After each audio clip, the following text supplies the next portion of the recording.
This is your City Council Roundup, a recap of what's happening at City Hall with John Ongaro. The views expressed in this program are solely of those of the host and not necessarily those of the radio station or its partners.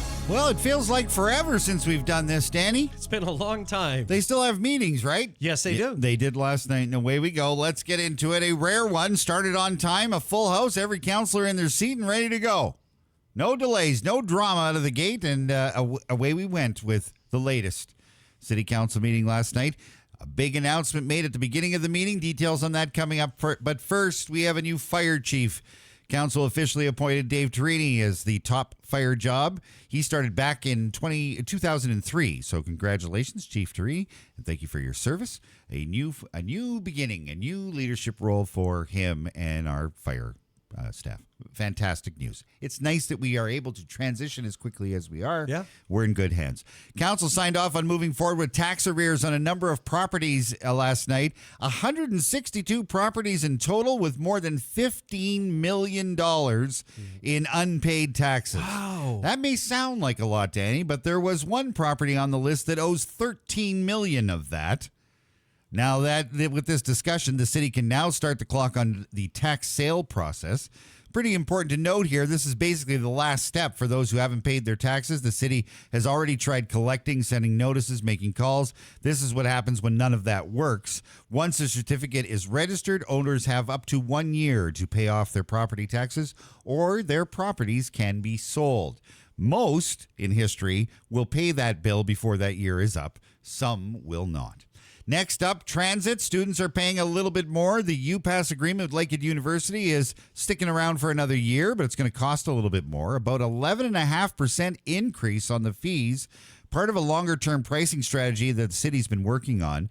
Still unlimited transit for students and still a big driver of ridership. About 40% of the system actually is for students, but the cost is creeping up.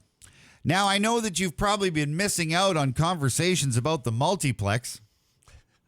I know I have. Council last night approved moving ahead with the Beverly Street parking lot, formerly known as the Thunder Bay Community Auditorium parking lot. Yeah. But now it's known as the Beverly Street parking lot. They went together with the contractor to work out a deal to fix the parking lot. Now, here's the key part. It's not part of the original multiplex budget. This is a separate project. The price tag, $2 million, layered on top of everything already committed to the facility. Justification pretty easy from administration on this one. The lot has been a disaster for years. Yep. They haven't painted the lines in there since 1982. It needs a full reconstruction, including underground work and all of the runoff that goes through with that, and it's getting bundled with the multiplex contractor that's already building the building to have two crews working in the same place. It makes it a lot more efficient. It does make sense. Now, from a taxpayer standpoint, this is one of those moments where you go, oh, so it just added to the multiplex? Well, no. Although the money is in the budget, I'm sure it will be never included in the final price of the multiplex, but it should. It is their parking lot too. So don't worry, we'll keep track of a running total for you. Let's add $2 million on top of the price of that building because it's needed. We haven't even got into the road reconstruction yet. That price tag, I'm still betting on, will be closer to $50 million. And I know that people from administration just rolled their eyes at that. But it's true. I do have to say, it's interesting that this has come up because, ironically, a few weeks ago, I'm driving by the auditorium and you look at that parking lot. It is so bad. Disaster. And that absolutely needed to be redone. So I'm happy that's taking place. So. For sure. It's been needed for years. Finally, housing, and more housing.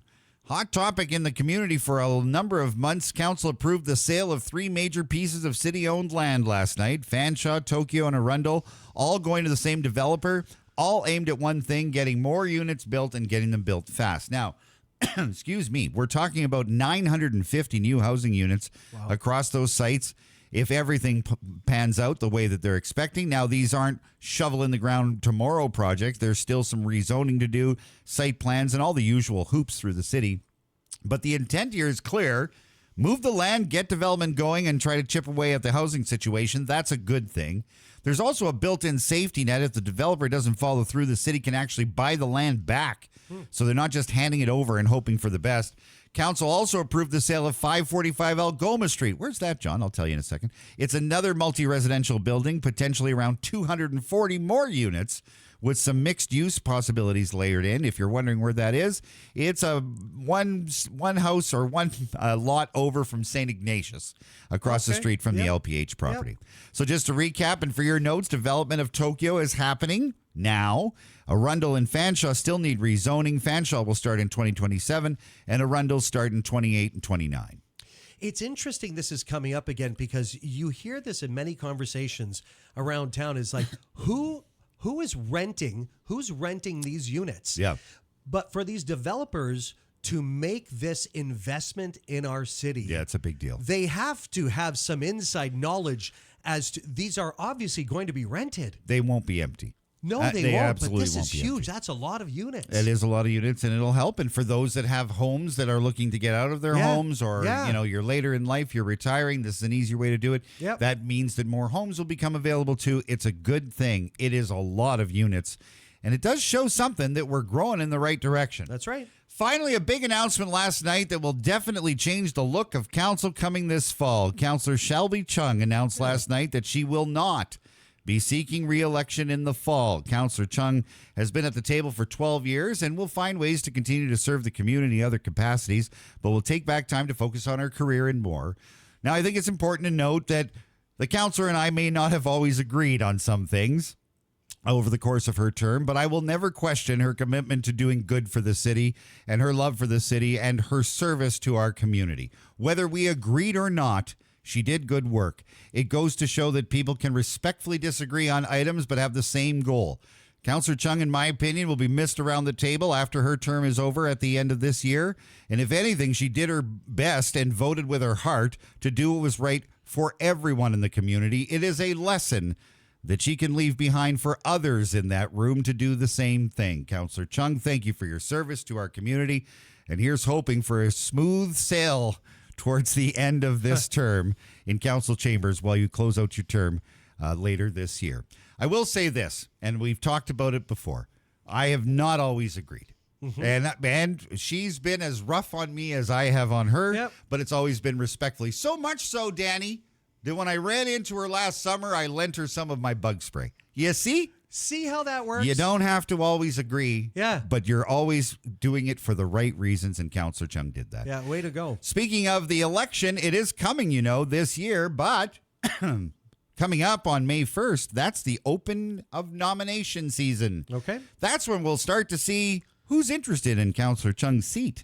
Now, coming up, if you'd like more information about running for council, April 16th, 6:30 at City Hall is a candidate information session for anyone who's interested in running for council. Again, nominations open May the 1st. I'm working on my paperwork.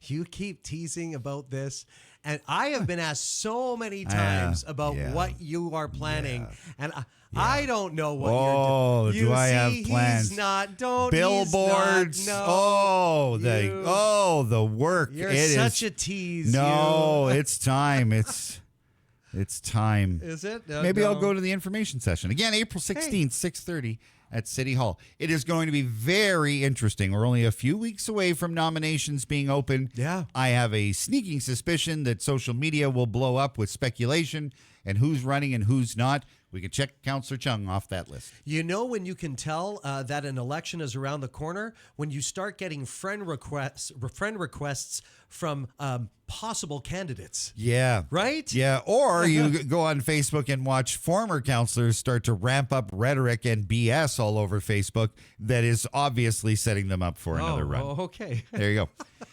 That's the latest from City Hall. Another meeting in a couple of weeks. You can find this and more on our website, yourthunderbay.ca. Perfect. Thank you, John.